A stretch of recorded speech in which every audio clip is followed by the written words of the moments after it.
All right, so this one moving along is called what now? It's this is Wiggle Room. Oh, that's right, Wiggle Room. This is one of the newer ones, right? Yes, that's this year. Yeah, talk about this. Talk about a rhizome. I mean, this is like, that's as dense as it gets. This is like one of your, I think, so far anyway, from what I've seen, it's one of your densest paintings. Like the energy is more compressed and concentrated in this than anything else I think you've done. And consequently, it feels really like it's crackling with energy. Nice. Just crackling. It's alive. I mean, if you have this thing in your living room, you're always going to kind of wonder why you're vaguely in a good mood. You know, you'll be sitting there on the couch and say, I'm in a pretty good mood, actually, because this thing will work on you subliminally. Well, you know, that I like to think that there is something to that. And the reaction that I get, because I get to be in the gallery a few days a week and talk to people about that, I wonder if, because the effect of the line making is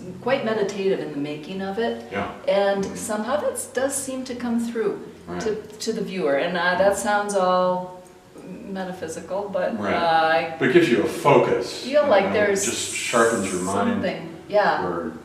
But this one was particularly compulsive. I mean, this is also relates back to the accumulation paintings in the build-up and the accumulation of the shapes overlapping and interacting. The making of it was really super engaging, and you know, you have to like let your eyeballs kind of attune to it. I'm digging into it to here. Be able it's really dazzling. Find all of that. And if you step back from it a little bit, one of the final stages in a lot of these paintings is to try to pull out some structure.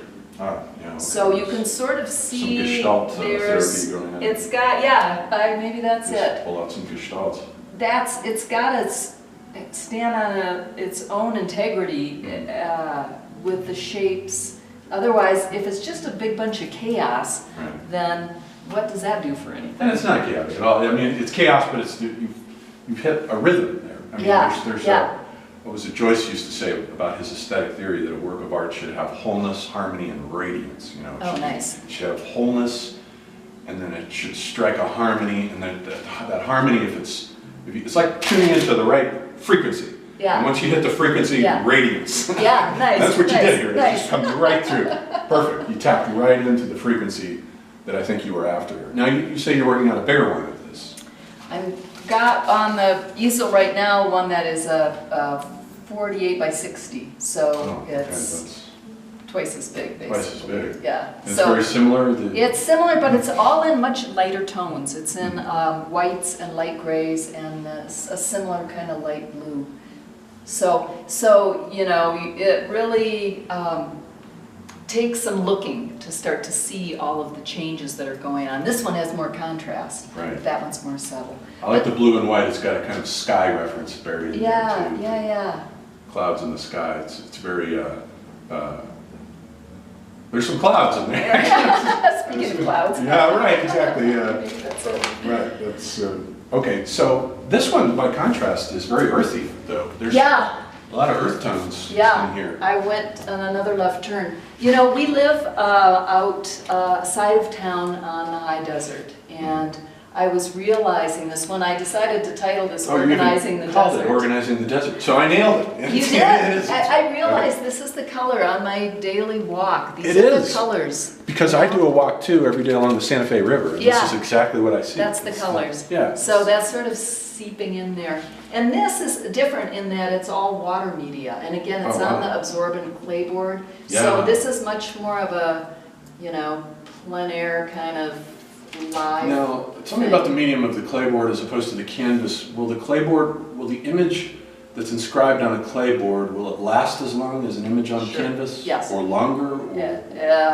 Well, oil paint is really super durable. You know, this could tend to fade, but it's fixed. There's a fixative on the top of it. It's not going anywhere in our lifetime. Right. If you want to hand it down to your children and it disappears later, then that's their problem. Right, exactly. All right, let's see what we have. I like this one. I keep looking at this one over here. I love this one. There's a kind of silvery metallic world going on here that I find really hypnotic and fascinating. It's neither clouds nor earth. It's like somewhere in between them, there's metal in there. You know, Nice. there's some elements going on in there. It's got a kind of spiritual refinement to it that's absolutely wonderful. Thank you. And so this one's called Before Sleep. Interesting. That's To me, that speaks to kind of that fuzzy brain moment when everything's kind of doing this. dematerializing. The day's experiences on the material plane are being etherealized and dematerialized and processed by the brain. Yeah. Oh, that's perfect. Yeah, but what this is actually a combination of techniques from the last few that we've been talking about. This one is also on clapboard, Right. and some of the wateriness comes from water media that's pushed into the clapboard and washed off, and then ultimately there's oil paint on top. So it's really a fusion of the media, different media working together to get, and with the water media, a lot of these effects that you get in here are completely unpredictable. Yeah. That's one of the things I like about the clapboard, because it's just, it becomes a conversation. It's going to do what it wants, and then you have to respond to that. So it's engaging. Yeah, so this one's taking up a lot of earlier things and sort of synthesizing them into a larger whole. It's getting more, you're getting more ambitious as you're going along. What's happening? Because I can sense, you know, when I was looking at the paintings on your site, I went sort of chronologically. I looked back at 2015, and you have these sort of bald earlier canvases that just look like abandoned city walls that someone drew graffiti on. It's really very bare. And then over time you can see it evolve with you adding layers of signifiers on top. And you just keep adding layer after layer after layer. So there's no semiotic vacancies anymore, which is one of the problems. The post-metaphysical tradition, all the semiotic vacancies have been deconstructed, as Rothko did, for example. He's just painting huge semiotic vacancies where there used to be an icon. You know, there used to be the crucifix there, or the Virgin Mary, or something, or a portrait study, and they're all gone in the post-metaphysical tradition. So then the problem becomes, what signifiers fill those gaps now? What signifiers are going to be projected into the semiotic vacancies of the West that Derrida, for instance, deconstructed? And it seems like you're sort of figuring that out. You're filling that void with these layers, and it's becoming something that's absolutely hypnotizing.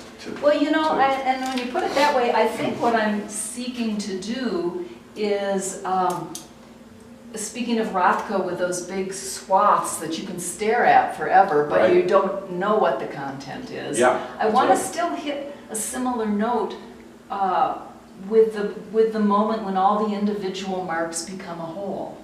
So there is a certain ambiguity in there. There's a certain indecision. It's not like fully formed. And plus, each painting creates a dialogue with the one before it. It's like you're dialoguing with each of these paintings. It's like stones across a river, you know, one at a time. I love that. The conversation that's going on here in these paintings. All right, this is really impressive. Okay, so we're